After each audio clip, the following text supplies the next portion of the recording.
Pak Slamet, ini kan pemerintah resmi mengundangkan 49 aturan PP ya, pelaksana Undang-Undang Cipta Tenaga Kerja.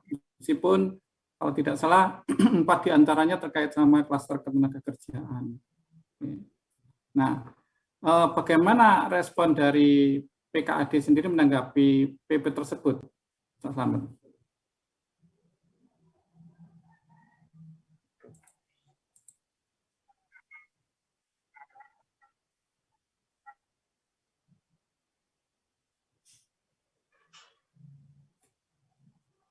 Halo? Ya. Iya, Cak Imam? Ya, suara saya jelas ya, Cak Slamet? Iya. Silakan. Sudah ya? Ini bagaimana PKAD menanggapi adanya PP terkait turunan dari Undang-Undang Ciptaker ini? Iya. Assalamualaikum warahmatullahi wabarakatuh. Waalaikumsalam warahmatullahi wabarakatuh.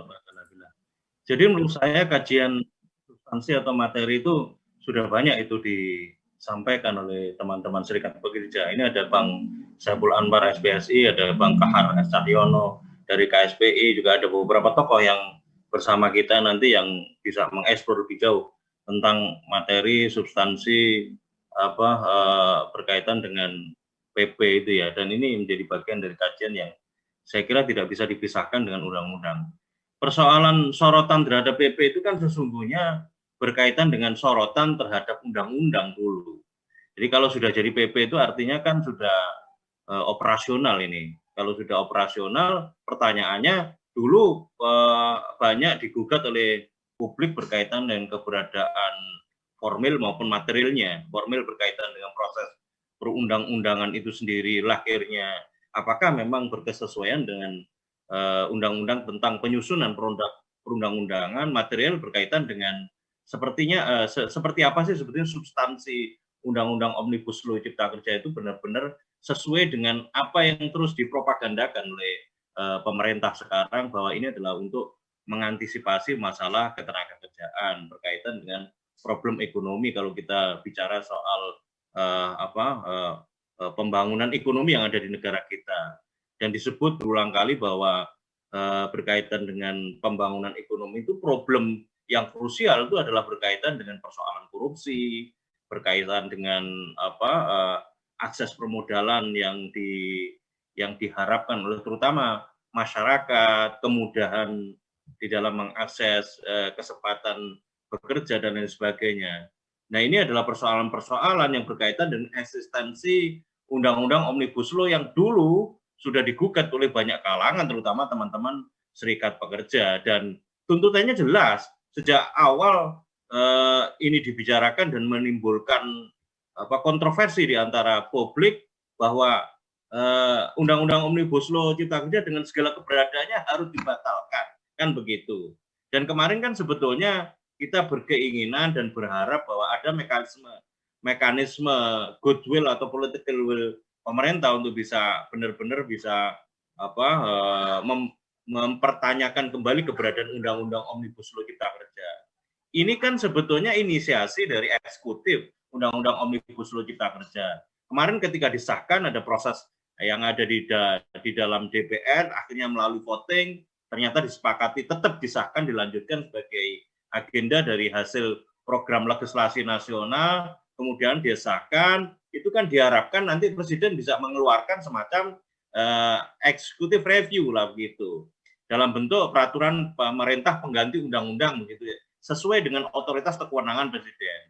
Tapi ternyata ya kita juga bisa memprediksikan, karena ini memang inisiasi eksekutif, ya bagaimana mungkin dia menelan ludahnya sendiri, karena ini kan inisiatif dari yang dilakukan oleh Presiden. Lalu kemudian jadilah sekarang ini disahkan, kemudian di breakdown dalam bentuk peraturan pemerintah dan Perpres. Kabarnya 44 peraturan pemerintah dan 5 peraturan Presiden. Tapi pertanyaannya sekarang adalah sebetulnya adakah ruang partisipasi publik di dalam pembahasan peraturan pemerintah?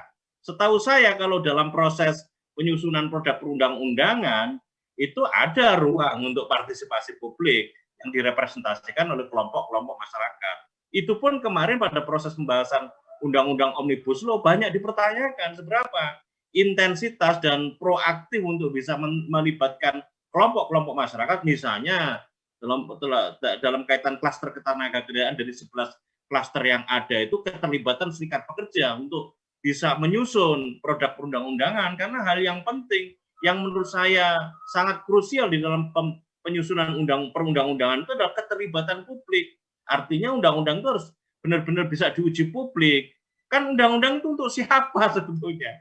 Kan undang-undang ini kan untuk rakyat, untuk masyarakat, bukan untuk golongan tertentu. Kalau ini dipaksakan disahkan sementara dinamika protes, tuntutan publik itu sedemikian masih dilakukan, sekarang publik malah menanyakan urgensi keberadaan undang-undang Omnibus Law itu sesungguhnya untuk kepentingan siapa. Dan kita sebetulnya sudah rentetan itu melakukan kajian-kajian tentang undang-undang Omnibus Law dengan serikat pekerja dari SPSI kemarin juga ada, dari KSPI juga ada, dari Indonesia Power ada semuanya, dan semuanya sepakat sebetulnya bahwa ini ada masalah formil dan ada masalah material. Sekarang what's next kan begitu persoalannya. Apa yang mau dilakukan ini sekarang? Judicial review kan begitu.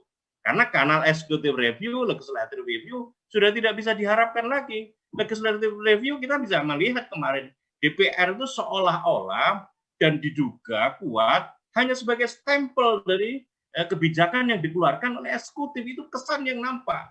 Sekarang ini kita rasakan gitu loh.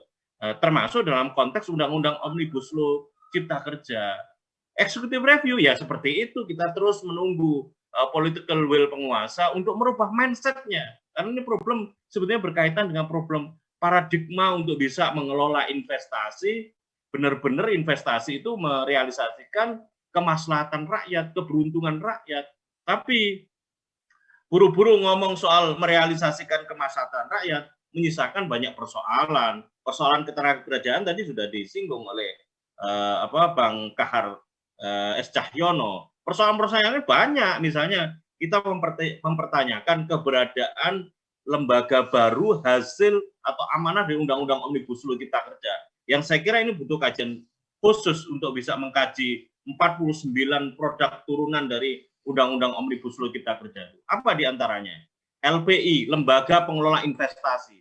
Sejauh mana pemerintah memang benar-benar bisa menempatkan lembaga pengelola investasi dalam koridor pengembangan dan pengelolaan investasi itu benar-benar merealisasikan kemaslahatan rakyat di tengah kondisi hutang yang menumpuk, tapi tetap aja keran investasi dan keluhan masyarakat berkaitan dengan seberapa dorongan investasi itu secara serta-merta pada akhirnya bisa merealisasikan tingkat serap pekerjaan dan memberikan keuntungan pengelolaan investasi itu kepada masyarakat oleh negara di tengah kondisi di mana eksploitasi sumber daya alam strategis itu melalui pintu investasi tetap diserah kelolakan kepada yang paling banyak adalah multinational corporation, di mana di dalamnya di dalam Undang-Undang Omnibus Law Cipta Kerja itu ada juga klaster berkaitan dengan minerba misalnya. Sudah ada revisi produk dari Undang-Undang Minerba kemarin, tapi juga kemarin sempat kita lihat ya, saya tidak ngerti perkembangan berikutnya apakah itu dipisah atau masih ada sebagian diatur secara substansi dalam Undang-Undang Omnibus Law Cipta Kerja berkaitan dengan minerba. Nah, sekarang menurut saya adalah langkah berikutnya yang harus dipikirkan, terutama oleh teman-teman serikat pekerja. Judicial review. Judicial review itu nanti kanalnya kalau undang-undang pakai ke MK, Mahkamah Konstitusi kan gitu. Nah, sementara kalau kita ngomong soal ajuan judicial review ke Mahkamah Konstitusi itu berkaitan dengan jadwal. Kemarin pada akhirnya saya lihat kemarin beberapa jadwal berkaitan dengan agenda untuk judicial review di Mahkamah Konstitusi harus mengikuti jadwal yang ada di Mahkamah Konstitusi, di mana kemarin pada akhirnya pada bulan Januari itu schedule-nya adalah untuk menyelesaikan persoalan sengketa pemilihan kepala daerah kemarin yang sempat sudah terselesaikan. Artinya ini juga akan ke pending begitu ya. Terus kemudian kalau PP, ya setahu saya ya, tidak tahu ini saya juga bukan orang yang mengerti betul soal hukum ya. Saya itu ngertinya ya soal politik lah begitu. Itu kanalnya adalah melalui Mahkamah Agung kan begitu. Kalau Mahkamah Agung sistemnya tidak seperti layaknya di dalam Mahkamah Konstitusi secara terbuka, tapi itu diajukan dalam bentuk sebuah ajuan yang nanti akan dijawab secara tertutup. Nah, sekarang pertanyaannya, apakah itu juga nanti akan bisa diharapkan, akan bisa merealisasikan tuntutan yang menjadi kegelisahan publik, di mana sebelumnya memang Undang-Undang Omnibus Law itu cacat formil maupun cacat material, sebagaimana yang menjadi kritik dari seluruh kalangan berkaitan keberadaan Undang-Undang Omnibus Law Cipta Kerja ini, apalagi ngomong soal turunannya gitu loh, implementasi dari turunan keberadaan undang-undang itu. Nah, saya kira penting untuk memikirkan solusi alternatif yang lain. Saya kira ini terus harus dihidupkan ini. Pencerahan kepada umat tentang keberadaan Undang-Undang Omnibus Law berikut turunannya, agar kemudian masyarakat itu melek apa yang terjadi sesungguhnya. Tadi misalnya diungkap oleh Bang Kahar S. Cahyono berkaitan dengan keberadaan TKA misalnya, tenaga kerja asing. Ini kan kesan yang diberikan melalui substansi dari peraturan pemerintah yang mengatur soal TKA itu kan memberikan kemudahan. Sementara kalau kita lihat keberadaan positioning TKA di dalam pos-pos job placement yang ada di dalam berbagai industri itu kan tidak jarang mereka adalah positioningnya itu unskilled employment, yaitu mereka yang tidak dalam koridor memiliki kualifikasi yang memiliki skill lah. Padahal kalau unskilled employment itu artinya kan masyarakat kita ini kan masih banyak sebetulnya. Kalau ngomong itu, kenapa kok kemudian ini diberikan kemudahan? Wajar kemudian muncul spekulasi publik berkaitan ada agenda apa ini? Apakah memang semata-mata berkaitan dengan agenda ekonomi, berkaitan membuka keran investasi, apakah ada dugaan agenda yang lain berkaitan dengan bagaimana sebetulnya sekarang ini ekonomi melalui investasi dipakai sebagai instrumen untuk menciptakan ketergantungan ekonomi melalui ketergantungan politik, salah satunya melalui menciptakan berbagai produk-produk aturan sedemikian rupa hingga kemudian negeri ini terus bergantung kepada kepentingan-kepentingan negara-negara maju. Saya kira begitu ya, pengantar saya. Artinya tadi ada katakanlah solusi praktis kita melakukan judicial review dan sebagainya, tapi itu saja juga tidak cukup ya. Harus juga dibangun juga sebuah solusi paradigmatis ya. Artinya sudut pandang guru sehingga nanti katakanlah ketika ada kesadaran dari para guru ini kemudian secara bersama-sama melakukan tekanan publik dan itu juga nanti diharapkan bisa berefek juga. Apa begitu yang dimaksud? Kalau saluran eksekutif review sudah diharapkan lagi karena ternyata pemerintah tidak memiliki goodwill atau political will yang sungguh-sungguh untuk bisa menyelesaikan persoalan rakyat ini, untuk bisa merealisasikan kemaslahatan rakyat dalam tata kelola kebijakan ekonomi yang ada di negeri kita. Kalau kemudian juga legislative review juga tidak bisa diharapkan karena DPR itu hanya sebagai dugaan kuat sebagai stempel dari kebijakan penguasa saja. Judicial review itu harus dikawal dengan apa yang saya istilahkan dengan dakwah review lah, begitulah.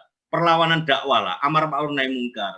Kita ini sebagai seorang muslim diperintahkan oleh Allah Subhanahu wa taala untuk amar ma'ruf nahi mungkar. Amar ma'ruf nahi mungkar itu apa? Di antaranya adalah terdokumentasikan dalam sebuah nilai yang namanya muhasabah lil hukam, mengkoreksi penguasa. Jadi mengkoreksi penguasa ini agar penguasa ini akhirnya kembali kepada jalan yang benar lah gitu. Karena Allah Subhanahu wa taala itu telah menurunkan aturan ini. Ini saya lihat itu ini sengkarut yang sistemik ini juga menjadi kegelisahan bersama. Sulit untuk mengurai bagaimana benang merah mencari akar persoalan yang sekarang ini ada karena begitu sengkarutnya persoalan bagian per bagian itu menjadi satu kesatuan persoalan sehingga siapapun akan susah untuk bisa mencarikan solusi. Maka kemudian hadirkan perubahan mindset untuk bisa menghadirkan satu solusi sistemik di antara sengkarut persoalan sistemik yang sekarang ini hadir di tengah-tengah kita. Perubahan mindset, paradigma berkaitan dengan bagaimana tata kelola negara itu adalah sebuah pengampu dari seluruh kebijakan-kebijakan yang nanti juga akan bisa membreakdown kebijakan-kebijakan yang sifatnya implementatif operasional bagian per bagian. Saya kira saya harus tegas menyatakan ya, meski ini logika yang mungkin perlu proses untuk akhirnya bisa dipahami semua orang, kita ini kayaknya menghadapi satu problem yang berkaitan dengan cara bernegara yang benar ini gimana. Cara merumuskan kebijakan negara yang benar-benar cara kebijakan yang bisa merealisasikan kepentingan rakyat gitu loh. Sementara Allah Subhanahu wa taala, karena saya sebagai seorang muslim, sudah menurunkan aturan itu, di mana aturan yang datang dari Allah Subhanahu wa taala, yakni Islam itu mengatur persoalan A sampai Z. Persoalannya berkaitan dengan kehidupan individu dan persoalannya berkaitan dengan seluruh kehidupan manusia ini. Wa nazzalna 'alaikal kitaba tibyana likulli syai'. Dan aku turunkan Alkitab, bahwa Alkitab Al-Quran untuk menjelaskan segala sesuatu. Jadi Allah Subhanahu wa taala itu sudah menjelaskan segala sesuatu. Dan ini adalah hukum yang telah turun untuk menyelesaikan persoalan kehidupan manusia, terbukti secara historis. Saya kira perlu dipraktikkan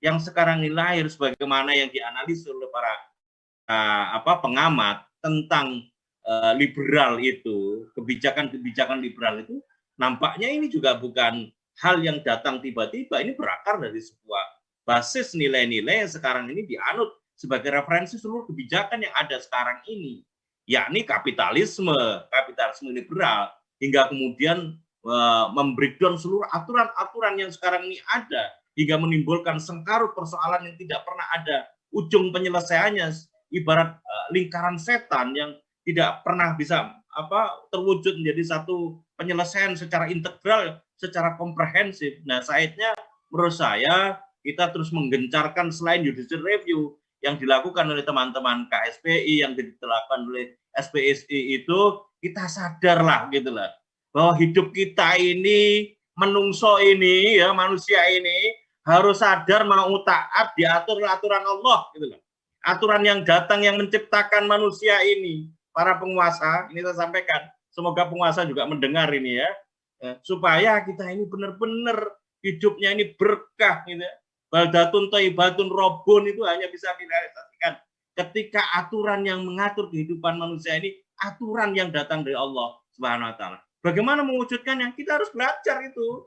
Ahkamul Islam itu, pemikirannya bagaimana, hukum-hukumnya bagaimana. Kita belajar tuh akar peradaban manusia dulu yang secara berabad-abad lamanya telah meletakkan bagaimana manusia itu bisa dimanusiakan sebagai manusia yang mulia di sisi Allah, tidak memperhatikan muslim maupun non-muslim, semuanya diatur dengan penuh kemuliaan sebagai manusia, membebaskan penghambaan manusia oleh manusia untuk manusia menuju kepada penghambaan kepada Allah Subhanahu wa taala.